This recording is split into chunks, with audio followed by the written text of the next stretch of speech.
ፕሮግራም ሰርቼ እንጂ ፕሮግራም ሆኜ አላውቅም እና በጣም ነርቨስ ሆኛለሁ።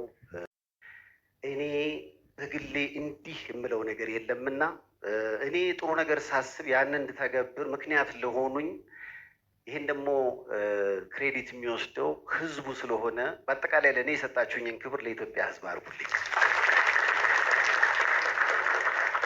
ሌላው ምናልባት ጋሻ አማረ አረጋዊ ገና ጋዜጣ ስጀምር በብዙ የተባበረኝ ሰው ነው። ዛሬ እንደ ኮረስፖንደንት ዲነር ነው ያየሁት። ምክንያቱም ሸገር አለ፣ ሪፖርተር አለ፣ አባይ ቲቪ አለ፣ ኢቢኤስ አለ፣ ኢትዮ ኤፍኤም አለ፣ 97.1 ሁሉንም ነገር ነው የማየው እና ብቻ ለማንኛውም የተሰማኝ ስሜት በቃላት የሚገለጽ አይደለም። ምናልባት ትንሽ ነገር ለማለት ያህል እናቴ በጣም ነው የምወድሽ፣ እድሜ ከጤና ይስጥሽ። ከእሷ ልጀምር ብዬ ነው። ባለቤቴ ያው የልጆቼ እናት ሁሌም ነው የማመሰግናት። ቬሮኒካ ኑረዲን ሁሴን አመስግኑልኝ ባካችሁ።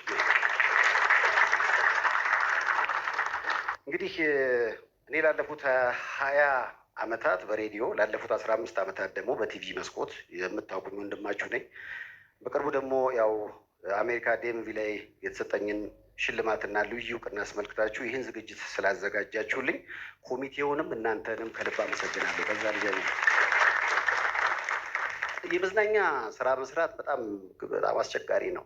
በዚህ አጋጣሚ ለማዝናናት ወይም ደግሞ ለማስደሰት በምሞክርበት ወይም በምጥርበት ጊዜ ጥፋት የሚመስሉ ነገሮችን አጥፍቼ ከሆነ ዝቅ ብዬ ይቅር እንድትሉኝ ወይም ደግሞ ይቅርታ እንድታደርጉልኝ እጠይቃለሁ።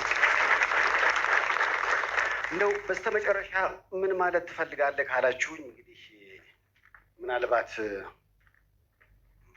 መቄዶንያን በተመለከተ አሜሪካ ላይ ያገኘሁትን ሽልማት ምንም እንኳን የኔ ቢሆንም ቦታው ላይ መገኘት ያልቻለው ቢኒያም በህመም ምክንያት ነው።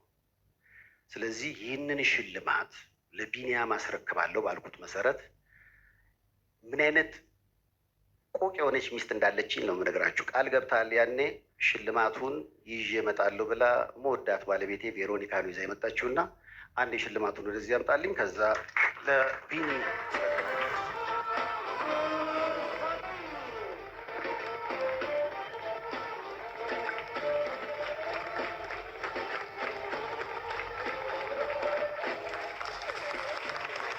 አዲስ እና የአእምሮ ህሙማንን የቻለ ወንድማችን ነው ቢኒያም።